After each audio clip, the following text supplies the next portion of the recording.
Hey guys, welcome back to JJL Collectibles. Happy Sunday, happy spring forward. We hope you miss us as much as we miss you guys. Definitely. If you haven't already, please hit that subscribe button and turn on your post notifications so you don't miss a video of ours. What are we doing? That Texas blood.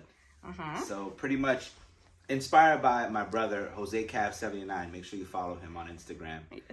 Pretty much, I got this dope gift from him, an early birthday gift, and that is a mask of the RQK, the Red Queen Killer.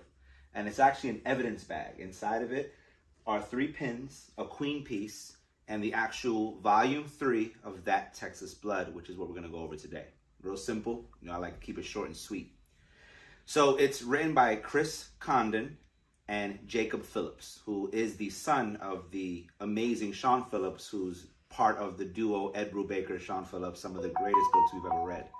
And pretty much now we have Jacob, who teamed up with Chris to give us a masterpiece in kind of, it's called a neo-Western, but we're going to go over a different arc actually. So it's up to issue 20.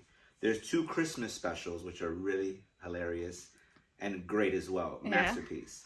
And there's 3 arcs right now. So right now it's up to 20, like I said. And the first arc introduces us to Sheriff Joe Bobby Coates, who's hilarious. He always says well, as you can see. Chris signed my #1 at Comic-Con 2020 and another one, and he wrote well. Yeah. It's just really, he's really funny. He's actually comedic, the sheriff. And I don't think he means to be. And that's obviously the best way to be in writing and just kind of meeting people overall. Yeah. And so the first arc just goes over a dude that came back from Cali, got some mystery, some crime to it. Second arc is about a cult and sheriff trying to save these children from getting sacrificed by a cult. It kind of introduces a whole bunch of different characters. But I really want to go over the Red Queen Killer, which is issues 14 through 19. It's a 6-issue arc. And the issue, it starts off with a bang. I was reading this in Boston when we did our Boston tour, and I just couldn't stop reading it until I got to the end, which is obviously number 19. And what you see is a young lady came back from Berkeley, California. She graduated. She comes back to Texas. She's watching TV. She hears a noise. She's got a cat. And the RQK shows up. Super ominous. The panel by panel is amazing artwork by Jacob Phillips. And pretty much he murders her. I'm not going to tell you how he murders her. It's definitely a horror arc. But he murders her. It's really nasty how he does it. At the end, obviously, you start to see the town rear from it and kind of find out about it little by little. And actually, I'll tell you something really cool later on into it. But obviously, her father, Red, who owns a shop, I think it's a mechanic shop, he's torn apart. And Sheriff finds out about it. And then pretty much it introduces us to Lucinda Gorman, who's kind of like a receptionist at the sheriff's office. Mm-hmm. And so pretty much we go to the next issue. They're trying to figure out who this Red Queen Killer is. And he actually came from another part. I want to say Nevada or California. And now he's made his way to Texas. And he's actually driving this big ass truck. And later on, you'll see that the sheriff finds the truck, inspects the truck, but someone calls him in, and he pretty much has to go to that call. Mm-hmm. And the killer was in the back of the truck. And he opens up the door, and it shows his face, which is really cool. Mm-hmm. And so pretty much they're trying to find this killer, and there's a really big snowstorm. So this is actually back in 1992 that it's happening, a part of the story. So now sheriff has everybody stay inside. And he decides, do I tell them about what's going on or do I not? And he goes on a radio station and actually tells them about what's happening. So that was kind of different because obviously in a lot of crime scenes and when crimes happen, they don't really release too much information until they get all the information or hopefully they catch the killer before they scare the community. Mm. And this is in Ambrose County, Texas. So he releases the information and he's riding around with his partner trying to find the killer. And so Lucinda Gorman, she's taking calls at the sheriff's office saying, oh crap, like, everyone's calling her, asking her questions about the killer. She couldn't take it no more. A fax comes through of the killer's pretty much mask and it freaked her out. So it's snowing really bad. She decides to go to Red, the father of the girl that got killed in the beginning of the arc. And he cut himself inside the mechanic shop. So she says, I'm going to bring you home and we'll take, I'm going to be with you. And so it cuts to the killer going to her house. So the killer's going to Lou's house.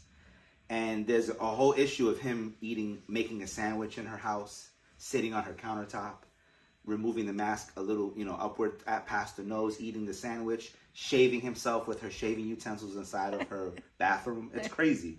So then she gets there. And she goes, she says, Red, I'm going to change real quick, but, you know, make yourself at home. He's watching TV. The Red Queen Killer comes out. Just takes him by the neck, pretty much. Colombian necktie, they call it.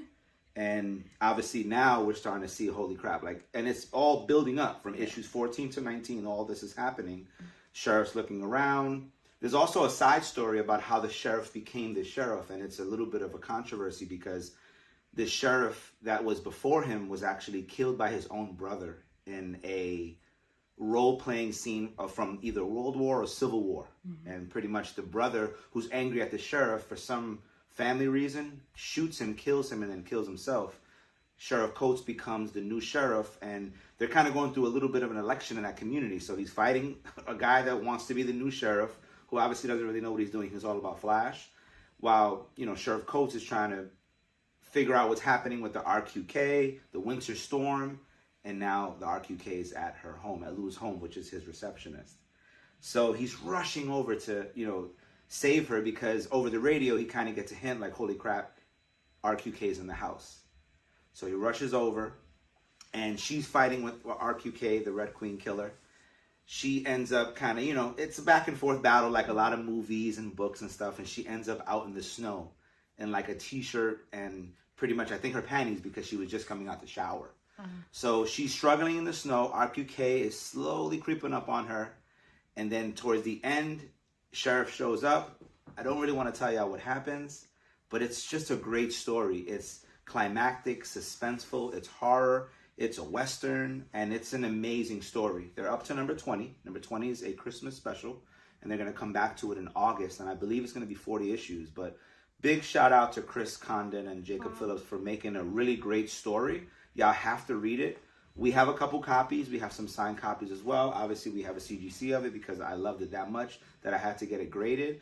But that's the story, and I'm sticking to it. So I hope y'all like it. Any more questions about it, hit me up on Instagram. And if you want to follow Chris and Jacob, let me know as well, and I'll get you their tags and everything. So, again, it was a pleasure giving y'all a great story. All right, guys. If you enjoyed this video, please give us a big thumbs up, comment down below, and share the video. Peace, guys.